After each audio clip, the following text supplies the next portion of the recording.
Welcome to the Leader-Post Rider Rumblings podcast, episode number 162. Taylor Shire and Darrell Davis from the Regina Leader-Post, along with you to talk about the Saskatchewan Roughriders in the midst of their preseason schedule. Coming off a 15-9 loss to the Winnipeg Blue Bombers, now set for the second preseason game, also against the Blue Bombers on Friday night in Regina. Darrell, not too many highlights from that preseason opener, as we both have written about this week, but still some bright spots, in my opinion, to talk about, and some that are worth noting.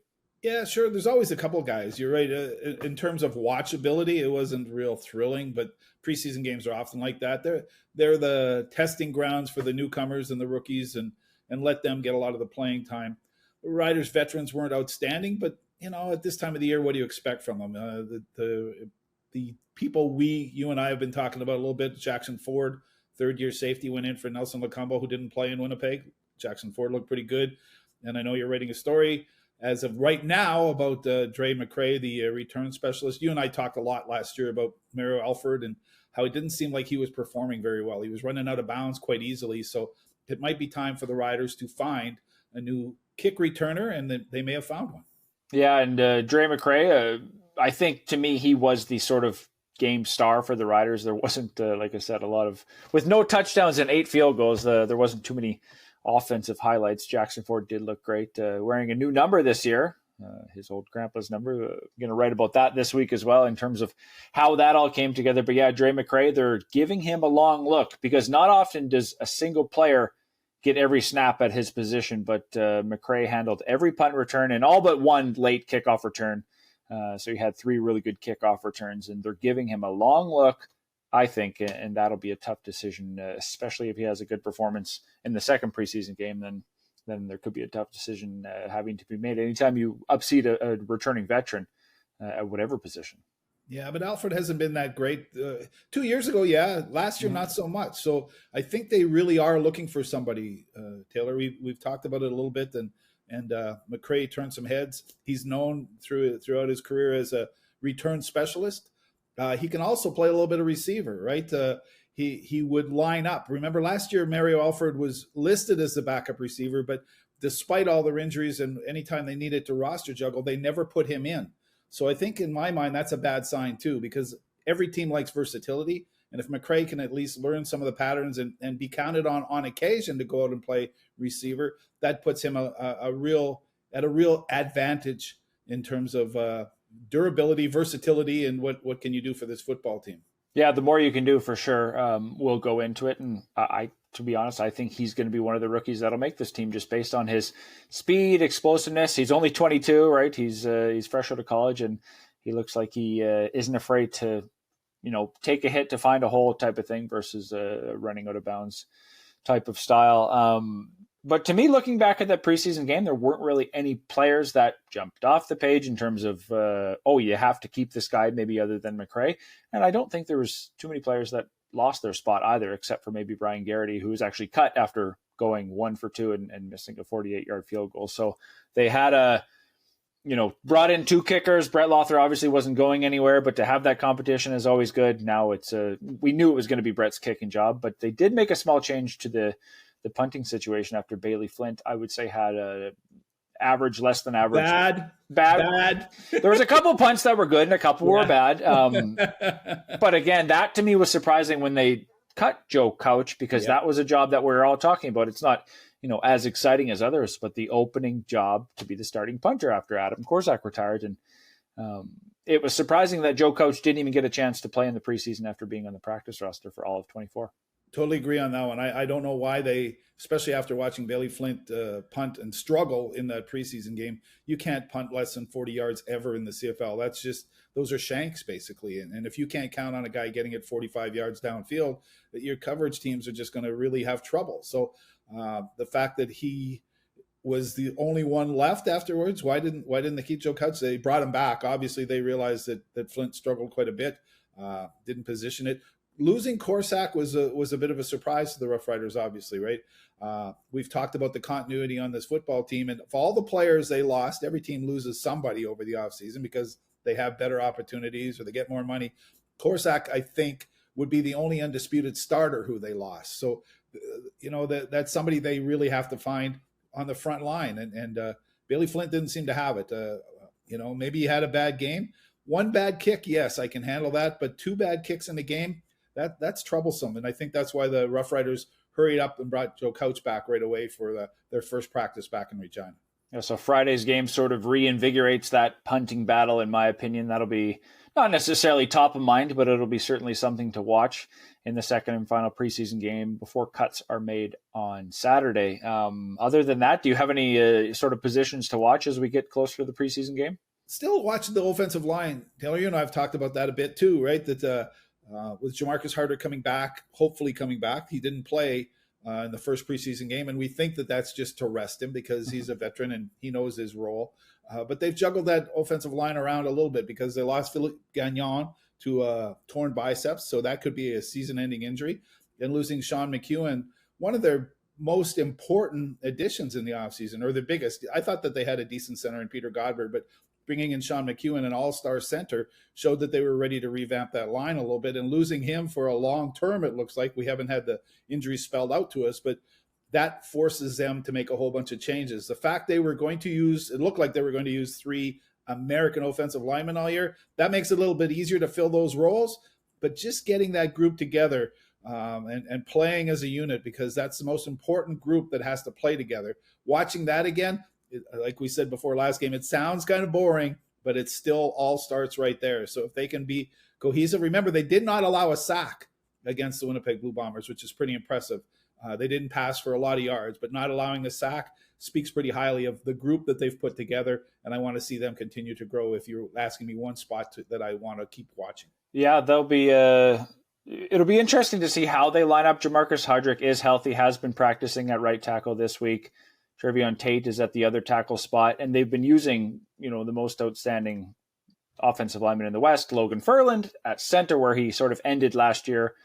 He is, I would say, primarily a guard, but he's very versatile, as we've talked about throughout. He's going to be likely the starting center week 1.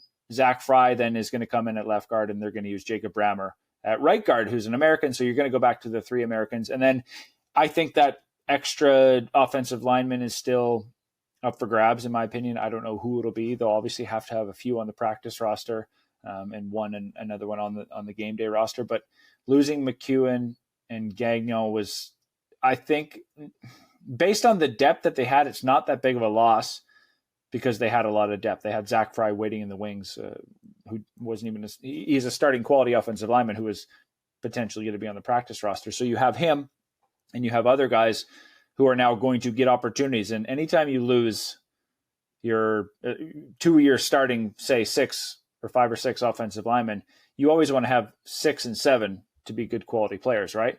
But then last year we saw them get into 7, 8, 9, 10, 11, 12, 13. And that really tests them. So they're obviously not tested there right now, but before the first preseason game, they were already into their 6, 7, 8, 9 that were potentially going to be called upon to start. So that to me, if they get down to 13 injuries again, like they had last year, that might be a problem. But to me, Jeremy O'Day and company have addressed it by adding a lot of quality offensive linemen, and they can withstand a couple of injuries, albeit to 2 potential starters. Yeah, they do have a lot of depth at that spot, which they're finding out you need. Even though they only dress 6 per game and forced a couple times last year to use defensive linemen on their offensive line, they're not going to change that plan, I don't think. You have to kind of suffer through it, but it means that they have to have a lot of guys on the ready.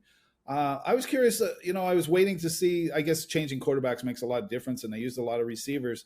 I know they've got 2, Sam Emelis and Keon Schaefer-Baker have played really well at receiver. They're Canadians, they're starters, no doubt. Del Duncan-Busby made an impression, and it looks like he's going to be the starter. Do you think that group's okay? Keyshawn Johnson, Dante Myers, I know that they've had flashes in training camp. I'm waiting. I'm looking for them to have breakout seasons, or maybe they're not capable of it. What are your thoughts on that? Yeah, I think they have a solid starting 5. I think the 5 guys you mentioned are the ones that are going to be lining up week 1. Sean Bain Jr. has been progressing, hasn't worked out with the team yet. I've watched him do some sideline work with strength coach Dan Farthing. He's been cutting, running routes, catching balls, and doing some field work on his knee injury that I guess he's had surgery, 8 months ago, so he's close. So that would be another guy that you could plug in when he does get back healthy to start.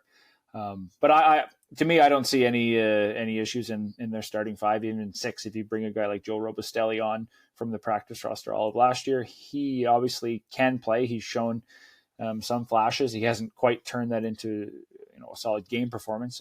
No receiver to me stood out. Keyshawn Johnson looked okay. Duncan Busby looked okay. The young guy, Braden Mazzari, looked pretty good, in my opinion. Had a couple of nice catches. But I don't really feel they have the most deep receiving core in the league, but they don't certainly have the worst. They have a lot of talent. I think their Canadian talent speaks or maybe is the best in terms of across the board. Yeah, and running back AJ Ouellette looks smaller, but just as powerful. He had a nice run against the Winnipeg Blue Bombers. So offense, not bad. I think they're middle of the pack, maybe top half of the pack when it comes to around the CFL. But their defense, I know that they lost the game. They gave up 5 field goals, no touchdowns. Neither defense gave up a touchdown, obviously, but not a bad looking defense. Hey, right from front. I know they rested a couple of guys, Micah Johnson and Shane Ray. So they're missing a couple of they're 2 outside linebackers too, right? Rivas and Avery, right? So they're both CJs. I forget which one's which all the time. So and a little bit of a shuffle in the secondary. So I think that's a pretty strong, probably the strongest part of this football team, isn't it? Yeah, when we've talked about it lots, there's not a lot of starting spots up for grabs because everybody is back from last year. They've added Devon Campbell to be that starting cornerback. That was maybe one of the biggest holes they had this offseason. Nelson Lacombo, even if he doesn't end up starting, I think Jackson Ford is quality safety in this league and can play. So they have really good options at safety, and I think they have good options elsewhere. Jameer Thurman, obviously going to be that force in the middle, and you do want to see who that next guy is. If there's right, you always want to have depth, especially at middle linebacker. So Aubrey Miller, I think, looked pretty good in the preseason game, and he's a guy who's valuable on special teams. But if he can play defense, obviously, the more you can do. Again, we keep saying so. To me, they do need to find an edge rusher. Shane Ray has been injured, hasn't really participated in a lot of camp, has been kind of he's been spectating, or he spectated Monday's practice, has been kind of around the team, but hasn't played yet. We'll see if he gets into action Friday. But they need that sort of defensive end spot to be locked down on the other side of Malik Carney. So that, to me, would be the sort of other position I want to watch is who's going to stand along the defensive line and who's going to maybe, get a couple pressures, get a couple sacks and make their push for the roster. Yeah. Yeah. It changes their ratio moving Devon Campbell, 6 years of NFL experience, but a non-import, a Canadian, to play that cornerback spot. And I think they're comfortable enough. They want better, but Nelson Lacombo started last season as that corner, playing that corner before moving him to safety and dislodging Jaden Dahlke, who they've moved down to linebacker quite a bit. So Jackson Ford is probably might get some time at safety. So that's why they're testing him. But he changes the personality of that backfield a little bit, doesn't he, in terms of secondary? Lacombo is a very good coverage guy. No disputing that, but he's not a hard hitter. Jackson Ford was hitting some guys against Winnipeg, and I think that might make opposing teams, and that's what you want from your safety. You want them to be hitting guys across the middle, and I think that might make the Rough Riders a little bit more aggressive in the middle and maybe a little bit more wary for opposing receivers and running backs to run those crossing patterns. And I think that's a great addition for this team because those other spots are all pretty solid. Good coverage in the backfield. If they have that defensive line together and the linebacking core together that we're expecting, it's pretty solid. So just adding a little bit of thump in the backfield isn't a bad idea.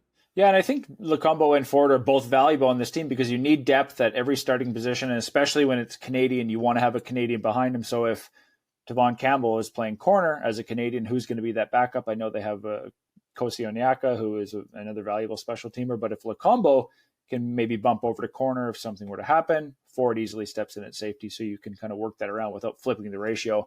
You just flip a couple of positions, which I think would be, again, you need a lot of depth at safety because potentially one of those guys is going to have to play corner or halfback if there is an injury. But speaking of, one of the things I was sort of disappointed in terms of the running backs was, AJ Ouellette looked great. I thought in his limited action had a good 21-yard run. Thomas Bertrand Hudon, we kind of know what we get with him.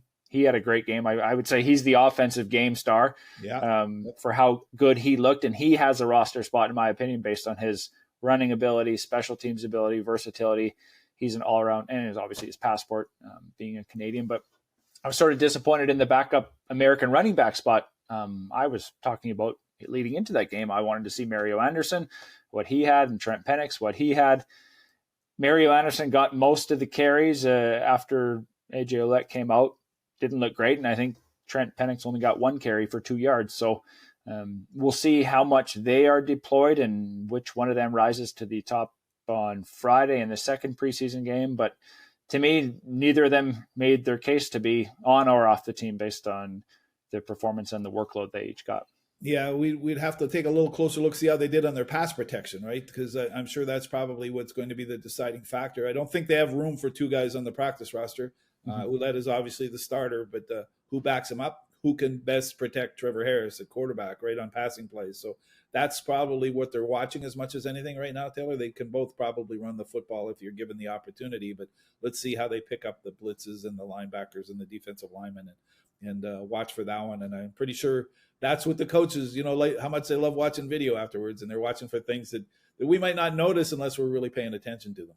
Yeah, we can look at the stats and the average yards per carry and, he had this run and this run, and also to that, how did the offensive line do in front of him and whatnot? So if you want to go look at it, you can break down each play and say, Mario Anderson could have gotten X more yards had this guy made a block, right? And you can say that with every other player, but from the average fan, they just want to see, a guy break a run. Doesn't matter how it gets done, as long as it gets done, right? You want to see that sort of sexy standout guy who makes a case to be this, out of nowhere rookie that makes this team, right? Mm-hmm. And those guys both got pretty good pedigrees, so we'll see where they come from and if they get an opportunity, right? AJ Ouellette says he's healthier this year. He's smaller. He still says he's a power back. I still believe him. The way he hits with some velocity, and see if he doesn't get hurt this year, because he was damaged basically the entire season last year, and that gave them opportunities to try other backs. But this year he doesn't want to give anybody else an opportunity, and if he plays most of the season, then they won't even need a backup. But of course, in the CFL, everybody does. So they will have to take a look at those guys, and probably, I think that we're probably, to your point, they're probably going to use the running game a little bit more this second match against Winnipeg, because they will want to see how they carry the football. Yeah, and at this point, we haven't got an indication who's going to play. I know typically they play the starters more in the second, especially the home preseason game. We'll see how much Trevor Harris plays. We'll see how much AJ Ouellette plays. The offensive line, to me, I think they'll play the starting group anyway to get that more cohesiveness and chemistry, as we talked about. But they do need to evaluate some of the up and comers, as we've talked about, and maybe we'll see a touchdown. Who knows? Yeah, maybe that would be exciting, right? Yeah, wouldn't it be? And it is a short week too, Taylor. Right? They play at home Friday night against Winnipeg in their last preseason game, and then they open at home Thursday against the Ottawa Red Blacks. So, in terms of being prepared, that's short. That's only a 6-day window for them. So, do they want to play their starters that much? Probably not, right? You don't want to wear them out at all. You don't want to take too many risks with them, obviously. But they do need some playing time. So I can't see them playing. Well, I'm amazed at what Trevor Harris played in as the starting quarterback, played into the second quarter in the first game. So I'm thinking that was to make sure he got enough reps with a bunch of different people, because they probably won't give him much more than that the second game either, just to make sure that he's healthy. That's the key to this season, obviously, for the Roughriders. But they do need them to work a little bit, and they do want them well rested for the season opener, the home opener on June the 5th. Yeah, and Trevor said this week that he was just sort of getting into the groove of things, back into game action, was feeling good after his third series, and then they told him he was done. So he was just getting into the groove of it. It'll be interesting to see what the Bombers do in sort of the odd preseason rematch. But Zach Collaros, in terms of how much he will play, he played quite a bit in the first preseason game. He's suspended for week 1. The Bombers or suspended for week 2 because the Bombers have a bye in week 1. So he potentially won't be playing until week 3, or, he won't be. So how much will he play this week? Because he's going to have basically 2 weeks on the sidelines, in the coming 2 weeks. It's going to be interesting.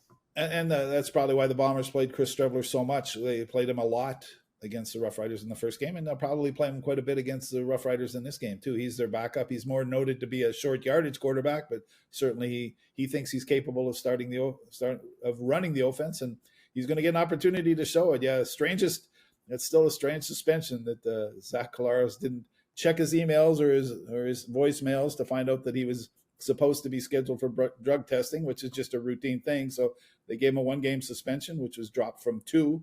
Interesting offseason, but it's just a reminder, Taylor. Make sure you answer your texts and emails. Check your calls.